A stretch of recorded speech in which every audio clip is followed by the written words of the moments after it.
Merci. La parole est à Bernard Charles. Second adjoint, deuxième adjoint, nous voterons cette délibération et d'abord vouloir rendre hommage à tous les acteurs de la politique de la ville. C'est un travail continu, harassant et en même temps passionnant, au cœur des préoccupations des habitants.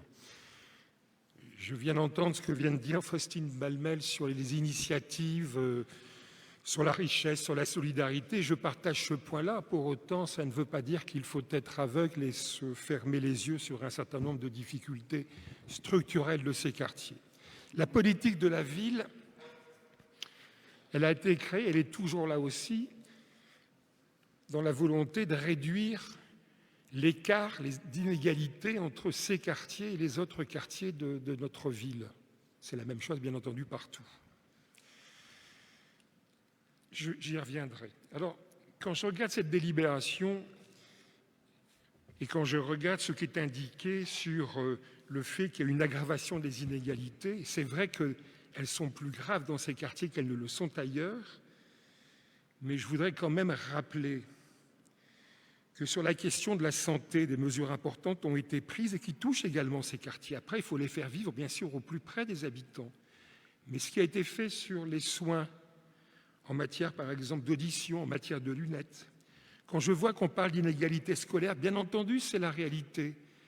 Et quand je vois ce qui a été fait sur le dédoublement des classes dans les quartiers en politique de la ville, quand on évoque la question du chômage, et c'est vrai que le chômage touche toujours plus fort les quartiers populaires que les autres quartiers, et que bien entendu, il faut des politiques spécifiques, mais qu'en même temps, il y a un effet d'entraînement global de l'économie et que des résultats importants ont été obtenus depuis quelques années, y compris dans cette période sur le niveau de chômage et sur l'emploi en France, il faut le rappeler.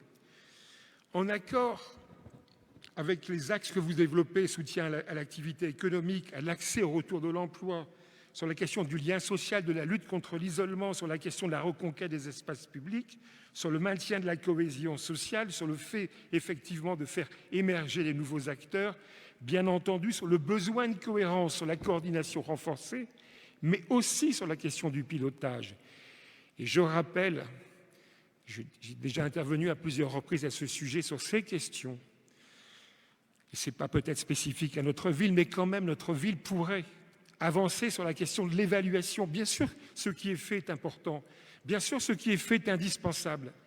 Mais nulle part, je ne vois d'outillage qui nous permette de partager finalement le rapport entre ces investissements, entre cette activité, entre ce dévouement et les résultats en termes d'objectifs de réduction.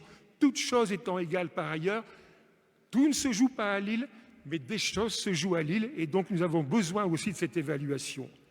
Je vous remercie à la fois dans la délibération et dans ce qui a été projeté, d'indiquer bien entendu l'investissement important de la ville, plus de 2 millions d'euros, mais aussi l'investissement important de l'État qui est sollicité à hauteur de 3 200 000. Je suis persuadé que les réponses pour l'essentiel seront apportées.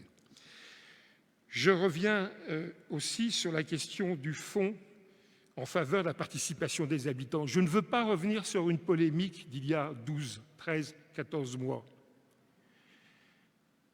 Je ne veux pas revenir une initiative personnelle, une initiative qui ne l'était pas personnelle, peu importe. Rassurez-nous sur le fait que des procédures aient été mises en place pour que dans cette gestion par l'association lilloise pour favoriser la participation des habitants, on ne retrouve pas ces dérives, puisqu'elles ont existé, donc elles peuvent exister, qu'on ne retrouve pas ces dérives visant finalement à faire des associations, à ne pas respecter leur autonomie, leur liberté, et à tenter d'en faire des alliés dans des projets électoraux. Je voudrais aussi revenir, et je le dis, sur la question de l'évaluation. Vous dites que ça doit permettre, et tant mieux, une vision globale de la politique de la ville et que vous avez regroupé, c'est un effort, un certain nombre de dispositifs. Vous évoquez néanmoins des délibérations sur le DRE, la dispositif de la cité éducative, sur le dispositif de nos quartiers d'été, sur le contrat sur le CLSPD. Là encore, je pense que le tout Bien entendu, chaque chose a sa spécificité, mais nous avons besoin, je ne sais pas ce qu'est devenu d'ailleurs l'observatoire dont la ville s'était dotée il y a quelques années, quel outillage avons-nous, là comme ailleurs, dans les politiques qui sont menées pour mesurer les effets de nos politiques. Je termine là-dessus, sur 2 points. À juste titre, vous évoquez l'articulation avec les politiques de droit commun. Vous l'évoquez. Je pense qu'il serait utile que nous puissions, à court et moyen terme, tant pour les politiques municipales publiques que pour les autres politiques, essayer aussi là de mesurer les politiques publiques de droit commun dans nos quartiers, ce qu'elles sont, tant pour nous, villes, collectivités, que les autres collectivités et au niveau de l'État. Je crois que c'est indispensable pour avancer, parce que vous avez raison, cette articulation doit être essentielle. Et dernier point, vous avez évoqué la consultation des conseils de quartier. Je ne vais pas vous dire que ce n'a pas été le cas, mais de ce que nous avons entendu dans différents quartiers, je pense que la méthode, je pense que la consultation a été inégale. Je sais que ce n'est pas facile dans cette période, dans la crise sanitaire, et ce n'est donc pas un reproche que je fais, mais la question est complexe. La question du contrat de vie, la technique est complexe, et donc cela demande du temps.